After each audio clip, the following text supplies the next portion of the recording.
All right, this is episode 2 of my design and manufacturing series. And if you want to get notifications when there's a new episode, make sure you subscribe and you'll get notified every time. This is all located also in a playlist called Design and Manufacturing. And just up front, I just want to say, remember, I'm not an expert in business and finance. I just know what worked for us and what didn't work for us and things I struggled with having my own product line, marketing it, selling it, and manufacturing it all on site and under my own steam. And the tribulations, trials, you name it, and the successes that we had.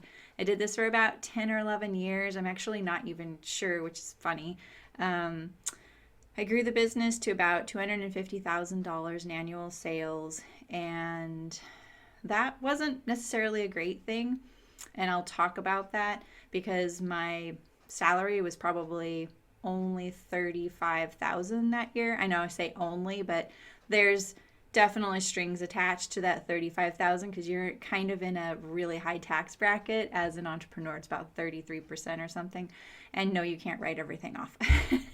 So I'm going to go over costing and stuff like that today. And because I'm also not a financial advisor or a professor in this, there's going to be a lot of overlap between some of my topics, and I might divert or get a little distracted because there's a lot of little details that I think people don't share, and I really want to make sure I'm as transparent as possible and giving you the best tools possible so that you can be successful. And so that being said, there's 2 other episodes I think you're going to really, really like, and one's going to be about wholesale marketing, donations. I know that sounds kind of boring, but trust me, there's some really good info, and there's probably going to be a little bit of dirt in there as well because that's actually where I found things to be a little bit the messiest in some ways because I had to interact with the world for those things. And you know, that always has its ups and downs, right? And then the other thing is production, manufacturing, and things like that, and planning, logistics. Things I was really good at is logistics. So by no means that will be all the episodes, but I feel like these three really tie in together, and I'm trying to make these about a half hour or less, which is pretty long for a YouTube video, just because, well, you know, it's just a lot of information, and I don't really want to edit down into like sound bites. So, all right, so that being said, some of the things I want to talk about today are sustainability, and I don't mean in the environmental sense, I mean in the health of your business. So one of the things I went and did once was, and I did this a few times, in the United States and in California, we have something called the Small Business Administration, and they're there to provide mentorship and help to businesses for free if you're a good candidate, and most businesses will be. And I have utilized that assistance a few times, and trust me, as much as I knew about my business going into that was it definitely makes you really nervous, not because of the scrutiny for me so much, but more like this person's going to tell me my business isn't viable, and I don't want to hear that. And I feel like I'm that person to you right now, and I'm not here to tell you your business isn't viable because I don't know that. I also don't know if your business is a good idea or a bad idea. It's one thing that I've been really good about being neutral about, even when I was a freelance pattern drafter. So one of the things my latest advisor told me, and I knew other people who went through this exact same mentorship, and they got the same question, and then when we shared notes, this question really got under our skin. Is your business a hobby or a business? Now, this is such a loaded question. You can go to counseling for years over it because it definitely prickles at you when you're like, I am working my butt off here. I'm working 80 hours a week. I'm working when I'm not supposed to be working. I'm looking at my phone. I'm looking at my email. I'm always on that hustle and I'm always on that grind. Even if you're not being that efficient, right? Maybe 5 years from now, you're going to be like, wow, I was spending so much more time doing those things than I needed to. Just because you're on that hustle doesn't mean it's still not a hobby. And that is a really prickly question, right? So I don't have the answer to that. I'm just going to tell you, I don't have the answer to that. If it's a business, it's a business. And that's the way I looked at it. I operated as a business, and if you're planning on doing that, stick with me. So here we are. The other big question that I'm going to leave you with today, and it's going to be one that probably will haunt you for the rest of the time you have your business, is how much money do you want to make per month? How much money do you want to make? How much, and look at it in two different ways. How much money do you want to make per month? And how much in sales do you want to have per month? Because they are two vastly different things. You probably won't be able to attain the first one for a really long time. But you can target what your goal for sales are now. And when you do that, say you're like, I want $2,000 in sales per month. That was my very first goal when I started out on Etsy. I wanted $2,000 in sales per month. And I wanted it consistently. And you bet I remember the day I got my first month with $2,000 in sales. Now, that is a pretty small number, to be honest. If you want to make a living, that's a very, very small number because of all the costing you're going to see soon. So if you want, say you want $10,000 in sales per month. Now, if you're making 2 products and you know both those prices and you know about what percentage you sell each of those, like if you sell, for every 10 items, 6 of them are one and 4 are the other, figure out an average. Now figure out, can you sell that many per month? But more importantly, can you make that many per month in the amount of time you have allotted to do that? I don't mean, are there enough hours in the month to do it? I don't mean, are there enough hours in a work week to do it? Are there enough allotted hours toward the manufacturing part for you to be able to do that many in sales? That is the bottom line for me as a manufacturer. So let's go into some of the costing. I'm going to show you my cost sheets today, and they're pretty dated at this point. And I've always been pretty transparent about my costing, even with my competitors. There's some things, of course, I'm not going to just, divulge right off the bat. But for the most part, I was fine sharing that because I felt like it created this trust between us and we could help each other, right? And I will talk a lot about that because it's kind of important in this world, right? So, all right, so let's see here. Okay, so the other thing I want to say is that for a while at the beginning, I was debt-free, and then I needed to incur a little bit of debt, especially since my family was going through some financial strain for changes that we had made and, a house we had bought and whatever, just kind of that normal growth that you go through as a young family. And then I worked really, really hard to get debt-free, and I stayed that way. And so I will probably mention this again, but if you can stay debt-free, I can't recommend that enough. If you're maybe thinking that you can write it off and whatever, you're going to get that money back, I would definitely consult a CPA over that first, or a bookkeeper, someone who actually knows taxes, because just buying a machine every month and thinking you're writing it off and you're getting that money back that's a fairy tale. All right. So don't do that. So if you don't have the money in your bank account to do it, buying it in debt and with debt, and then thinking you're going to get it back to pay it off, I think most of us know that's not going to happen. And on top of that, by then you'll probably have incurred other expenses and you wouldn't even put that money towards that debt. So it's kind of a hamster wheel thing. All right, so let's look at my cost sheet here. Okay, so this is a picture of my spreadsheet that I used for costing. And I had a template. Here's my template right here. And I see I have these tabs at the bottom here. You can see you make a template. You can right click on this. Sorry, I don't use the right click. I usually use the mouse with my left hand. And then you can, copy it and whatever, right? All right, so if you don't use Excel, if you aren't like adept at Excel or accounting, me either. I really am not. I pay someone to do my monthly accounting, and I will talk about that as well at some point.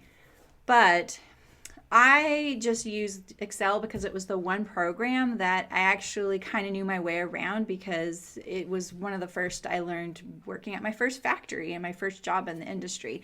And we used it for things not for finances, but for spec sheets and things like that. And so I got kind of the hang of it.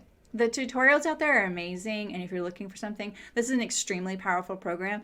That being said, use whatever works for you. Use pen and paper. I have all of these cost sheets in paper form, and some of them are more up to date than what's in here because they were what I carried around with me everywhere in here. And you're going to see I have a binder with all this stuff. So this right here, why do I have this one? Oh, this is my template. So I had the Knit Crate one here pulled up, and I'm going to talk about this project I did when I do marketing and stuff like that with you guys. But this was from 2013, so it's quite a bit of time ago. But you can see down here in the other fees section for part of my costing, at the time I was still listed on Etsy. I still used Etsy as a website. And the thing is, I moved off of Etsy because Etsy used to have a rule that if you needed help manufacturing anything that you sold on there, you weren't allowed to be on Etsy. And so when I got to that point and I hired someone, I had to leave Etsy. Coincidentally, after 2 months of putting all my new website together and then launching it, literally 2 weeks later, Etsy sent an email saying, hey, guess what? This rule is no longer a rule. You can hire people to make your products and you can still be on Etsy. Too late. And I think leaving was a really good decision because of the fees. You can kind of do the comparison if you're kind of like, do I need a website or do I stay on Etsy?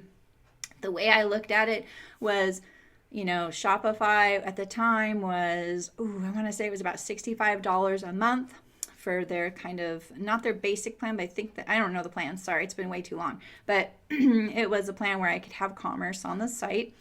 And I looked at that amount and I looked at what I was paying in Etsy fees. And once it was about the same, was the great time to make the switch, because Etsy has a lot of severe limitations for growing your business. And but it also has some really great benefits to starting your business. And I've even considered now going back to Etsy because I don't have a whole lot of sales. It's not what I do anymore. So there's things for that. But I considered that all these things in the fees. And so let's look up here. At the time, I charged $20 per hour in labor. That is not what I paid someone, and we'll talk about that. And then you can see I have all these little, you know, self is the main fabric, lining is the secondary fabric, contrast would have been a third fabric, and then I also had binding. And so most likely I had self, which is the outer main fabric, a lining fabric, and then binding were my three fabrics. Vinyl came, you know, that was another big one. This product was apparently, I know actually, was only made in vinyl. And you can see it was $265 a yard. Now, this one I don't think has any formulas in it, but I'm going to show you all these have formulas. So I have all these little things, and I didn't utilize all these things for this product, but they're there so I remember, you know, in my template. Let's see, let's look at the project bag. Since a lot of you know the project bag, and this is a pattern now that I sell. So this is pretty outdated, but you can see, okay, so let's look at this first column. This column, I don't know why this is called number 1, but I think it's because this is 1. Spoonflower means if I made it in spoonflower fabric, then it was going to cost a lot more. And so sometimes I had 2 pricing tiers. Not recommended, but you know, it enabled me to be able to use spoonflower, and people wanted that. And our knit print was a really, really popular fabric. It still is. I get like income on spoonflower all the time from it. So I wanted to keep it in the line, and I needed to make sure I was honest with myself about how much it costs. And look at the difference here. $9.28 versus $18.92. That is basically the spoonflower difference. So I took a loss on our spoonflower stuff. I did it because people liked it, and it was really great for the line. So right here, this cost right here is the fabric per yard landed, which means that includes all the shipping on that order, and I would divide it up by the yards. Now that would change every few months. Every company was different. Some it would be $5.50 a yard. Some of them were $9 a yard. It really changed. So I had to be kind of on top of that and check in with it occasionally. And so these are all fabric, cotton fabric. Vinyl $235 landed. That's very outdated. It got a little higher than that. The stiffener that we used, $4.54 per yard. That sounds probably high to you because you're used to what you see in the fabric shop, but this was twice the width. Binding, it was 0.006 cents per inch. And that probably sounds like dirt cheap to you, but you can see 125 inches in this project bag ended up being 75 cents right here, right? So, and if I used spoon flower binding, forget it, it got really high, and it was also really hard to use. So this price right here, this binding price, this is the fabric landed to me, so the $7.20 per yard. And then I had to ship it to a vendor to have it cut, and then they had to ship it back to me. So all of those costs are included in that. And finding out how many yards I got in binding, hopefully the packing slip told me that so I could figure it out. And different fabrics were cheaper than others, so I had to use an average because otherwise this cost sheet got kind of out of control. I'm not this big company trying to keep track of every little thing, but I was trying to be really honest. This product had webbing. It didn't have ribbon or zipper or sliders, which is the zipper pull. It had a little bit of elastic. I include the label, and I include any packaging materials, which would be our hang tag and the twine that you put on the hang tag to tie it onto the bag. Down here for the labor, you can see, look at this, this guess, I don't think that means the date. I think this is my guess at the sewing. 3/4 of an hour would have been high for the sewing time, but I think that I padded it, and that's why it's a guess at the time, because of the cutting labor as well. That was included. And you'll see other cost sheets that actually have my cutting time in there. Cutting time is severely overlooked as far as including it in your pricing, because you might just cut 1 or 2 out. Don't do that, by the way. Try and cut a few out at the same time. In fact, when I was really small and I started wholesaling, one of the big people I wholesaled to was Jimmy Bean's Wool. And they were very, they didn't care that I was tiny. They weren't put off or thought I was flaky or podunk or anything like that, just because I would say, hey, if you're ordering, you need to order in pairs, because I was cutting 2 out at a time. And they were like, okay. And they just did it. So that was really nice, and not everybody would do that for you. So over here, this is my packaging. So if I had to ship one of these, this would have been a box. Here's my box. Here's the cost of the ship label. Shipping is so expensive. The little sticker we decorated the package with. And then for a while there, I don't see tissue paper on there, but I see the ribbon. Oh yeah, So this is actually pretty updated right here. When I first started on Etsy, I did the whole wrap it up in tissue paper and put a cute little sticker on it. And I've always included a handwritten note. I think that that's really key, and I really like doing that. Just when I see people do that with the tissue paper, and I'll bet a lot of you are like, oh no, that's me. She's going to say stop doing that. And I am going to tell you to stop doing that. It's so much work that when you start kind of taking off and you kind of have to let that go, you're going to be so torn with it. You're probably thinking right now, I'm never letting this go.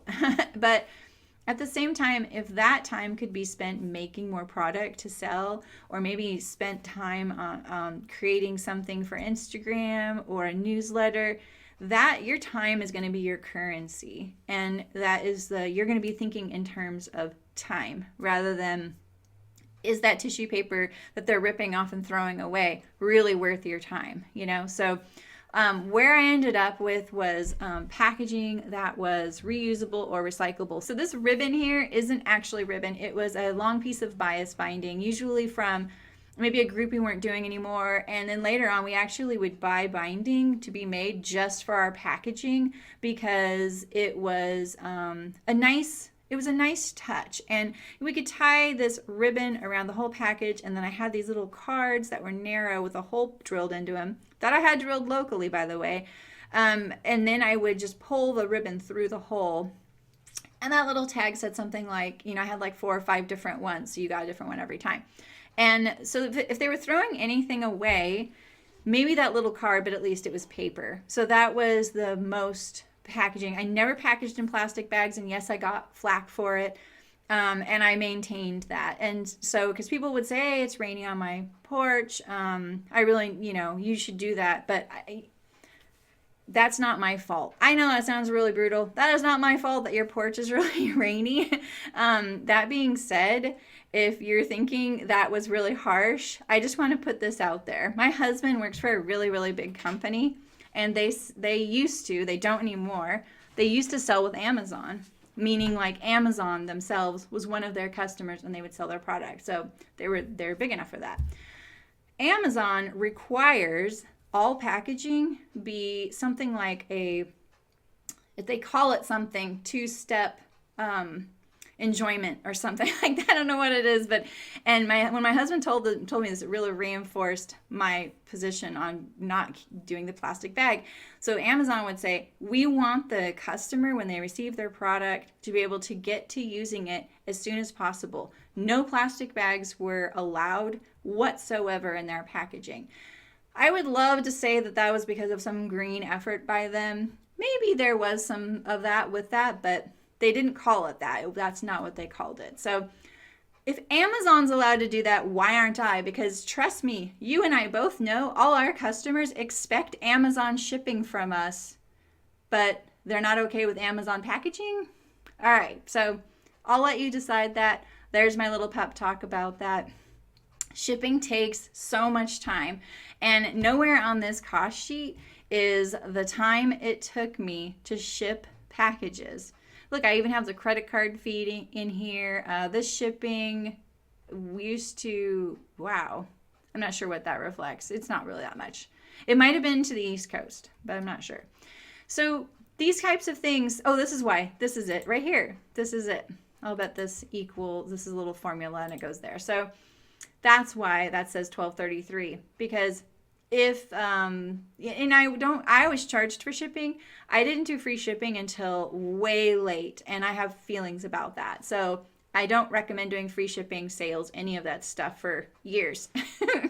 Don't do it. So all of these prices above the $9.80, look at that. That's like $3 or something or more above that shipping fee. So if you're charging $9.80 to your customer for shipping, because that's what it actually costs, you're absorbing the other $3 in the packaging to get it to them. And you didn't even charge for labor. I didn't even charge for labor. Maybe you are and you're smart. So these are just some things to remind me when someone starts nickel and diming me, or I'm feeling like I should do something about it. I just look at this and I go, well, where am I going to get that $3? So that's honesty right there, right? And this little thing over to the right here always change. See, like I have these things here, a bead. I used to use a zipper pull, a bead for the zipper pull. And then my friend Maria was a lifesaver. She had gotten a laser cutting wood burning thingy, and she was like, I can make zipper pulls. And I could have kissed her. I probably did. I did not have to install beads anymore. I'm not a jeweler. I'm terrible at it. Everyone loved those beads. I did too. They were these really cool resin beads. And someone went to India, and would buy them for me. Like, not just for me, but for her bead store. So it was really great. But at the same time, they were just so much work. They were a really nice touch, so much work, and they would break off after a lot of repeated use. So the little wood one with the cotton tie wouldn't, and I had it custom with my logo, which was really fun. I had a little chicken. So these are just other things to remind myself, if I need this price, handy. So if I was like doing the pattern holder, I would need that magnet price, or the accordion, I need the tack button, the bead on anything with the zipper pull. So, all right, so let's look at this pricing up here at the top. So some of this reflects when I was selling on Etsy because the CC fee, the credit card fee. I kind of wanted to remember that. So my labor came in at about $9.50. Materials $9.27. This is this first row here, the non-spoon flower version of the project bag. So all this totals $20.95. I have made not one dime yet, and I've already spent $21 in my time and materials to make this product. That is a lot of money, trust me. So if I then times it by 1.6, this was a formula someone gave me a really long time ago, that would end up being my wholesale price, which I think is not even this 42. This math is not going to work. I remember this. So this math isn't going to work because this product is so high. And so we retailed it for 62 because we had to have some sort of wholesale price in there. And then that way we could still sell some wholesale and then be able to sell some retail. So the retail profit was about $41 per bag. I did not sell a ton of these bags. That sounds like a lot, but at the same time, it was kind of our higher price thing. And this labor thing between the cutting and the sewing, it's a lot of time. This was a heavy duty to sew bag. Anyone has that pattern, you know.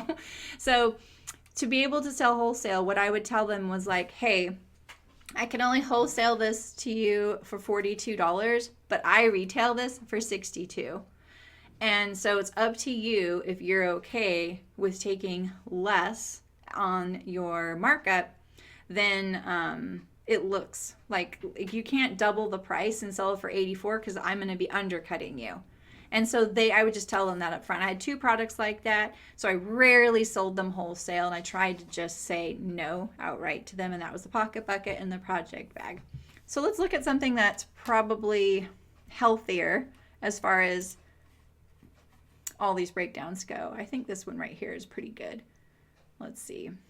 Yeah, so this is the Notions case, and the same thing. It has all these things, but this one does have a zipper.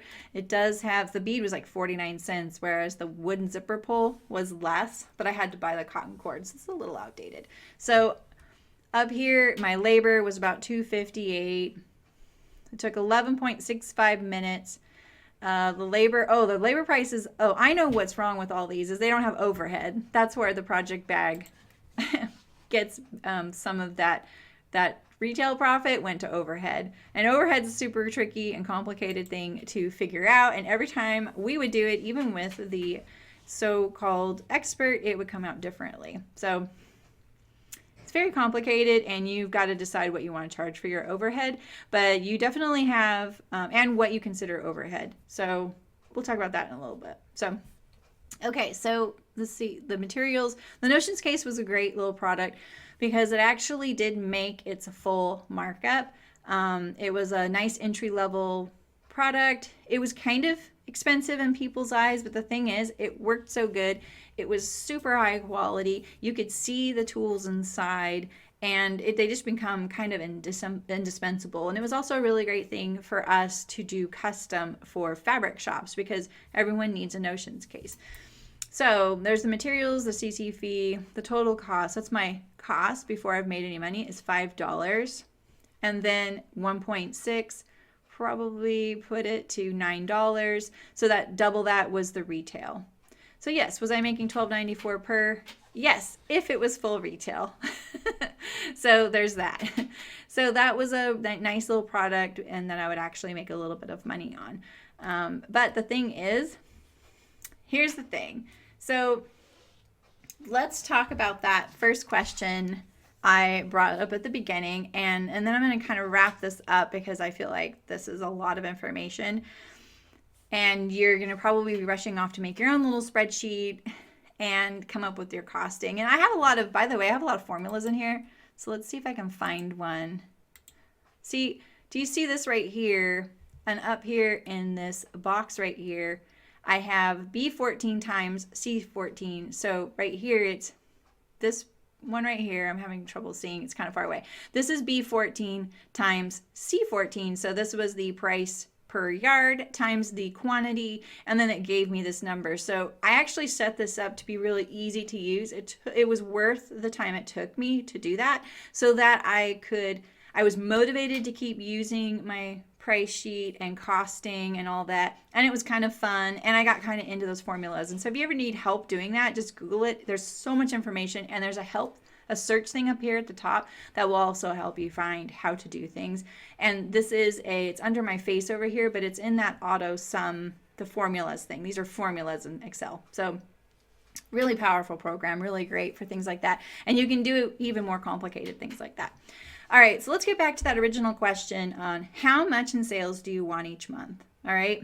And what I would say is I want you to come up with a goal right now that you would want right now. Like, yeah, you want $10,000 in sales every month right now.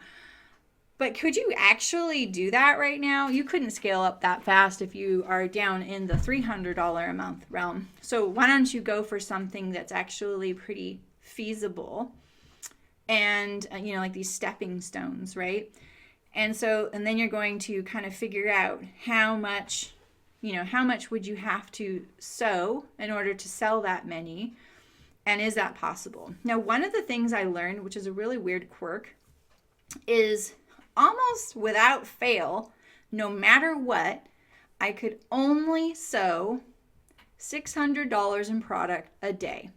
That was about the max. It didn't matter if it was this product or this product or this product.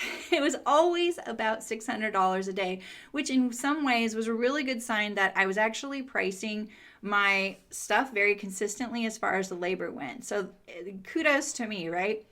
$600 in product a day sounds really great. You're going, oh my gosh, 5 days a week? Wow, that's a lot of money every month that you could be selling. But you're not selling $600 in product a day when you're first starting out. And in fact, you can't sit behind your sewing machine every day. So all day long, you need to actually be doing the other things like cutting stuff out, pulling all the findings and notions for these things you're making. You need to do marketing. You're going to be answering tons of email. You're going to be looking for advertising opportunities. You're managing those custom projects you got going. And you're planning for fall right now, and it's January. And you're planning for your summer downtime when you don't have a lot of sales, or whenever your time of the year is that's slow. You're planning for that because you have to if you want this to be a year-round thing. So just because some of these prices look really great, you're like, wow, she made that much per product. The thing is, I wasn't selling that many for that to make a huge impact like it looks. And what you might be saying is, but you could have sold so many more if you would have lowered the price. Do I really want to be sewing more just so I can sell more? No, you don't.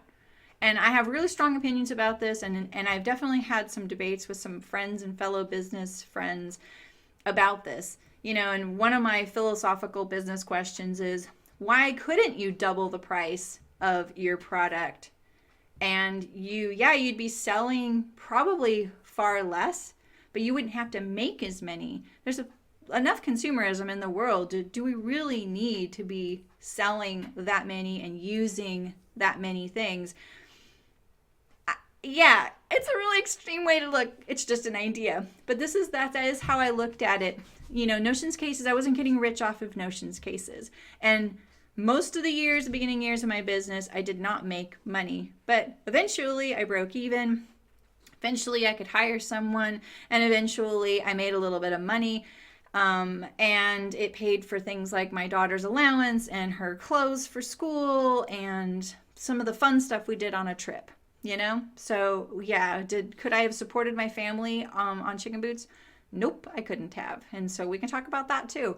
So if you're going into this business to get rich or wealthy or sustain a family, you really need to plan this out and be really honest with yourself. And I can show you a lot of the ways I could have done better and things I wouldn't have done differently because of the nature of what I did. But I could have probably made it a lot easier and easier to manage as well. And when I show you my sales sheets and you see how many products I managed in fabrics, it's going to make your head spin. All right, so what I really want to leave you with is doing that homework exercise. So I want you to ask yourself, and I want you to do the little bit of math, can you sew as many items as you want to sell each month in the time amount that you have allotted for that. So you didn't see in my cost sheets the overhead, like my rent, my gas and electric, my internet, the wear and tear on our equipment, the maintenance, buying rotary blades and marking tools and office equipment and office supplies, ink for the printer, all those things. It doesn't show you the cost of my website, the shipping program that we used, all of those little things, and they're really sneaky little things that are part of that amount that in that profit, because I'd never had this overhead category, and I worked on that and I changed that in the later years. So you're seeing, my older cost sheets for that. So eventually it all worked out, but that's because I was really honest and I was constantly evaluating things, but I never scrimped. If I needed new blades, I didn't buy off-brand new blades. I bought good blades because your equipment's really important. But I also didn't just buy things willy-nilly, and I was pretty, judicious about what we purchased, but still, willing to put money on towards something if we needed it. So those are the kinds of things that, you don't really want to say, oh, that all works out. It doesn't, and it really can, and just writing it off is not like getting a cash rebate. So definitely look into that first before you think that.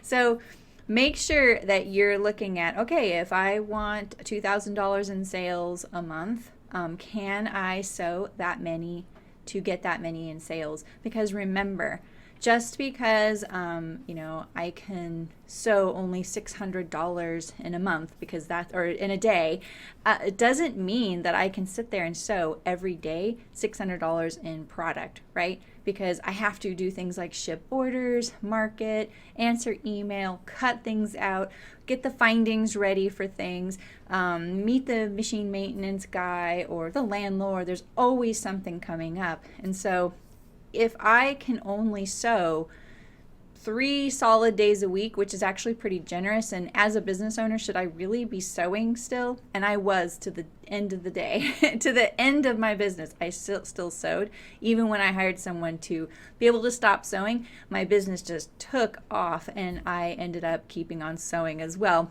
I love to sew, so that worked out okay. But, there were times where it was kind of a burden because I couldn't do other things, So, you're always planning for those off months that you're going to have, that, okay, these are the 3 months of the year that there's not a lot of sales in my industry. So what am I going to do to make up our overhead and our expenses for those 3 months while I'm sewing for fall and don't get any sales in summer? How am I going to pay to operate while I'm sewing all of my stuff for fall? And still be able to come into work every day and pay my employee, right?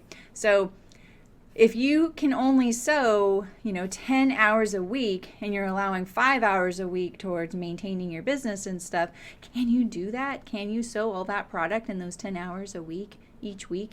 And what happens if one of the kids is homesick, or you have to take a day off, or you have to go to the doctor, or you have an eye appointment? So be really honest about those things, because if you start thinking about them and budgeting that time and being really honest about it, it's really going to pay off. I absolutely believe it will really pay off. So make sure you do that little bit of math and see where it takes you, and start, keeping track of your expenses and costs, and time your product.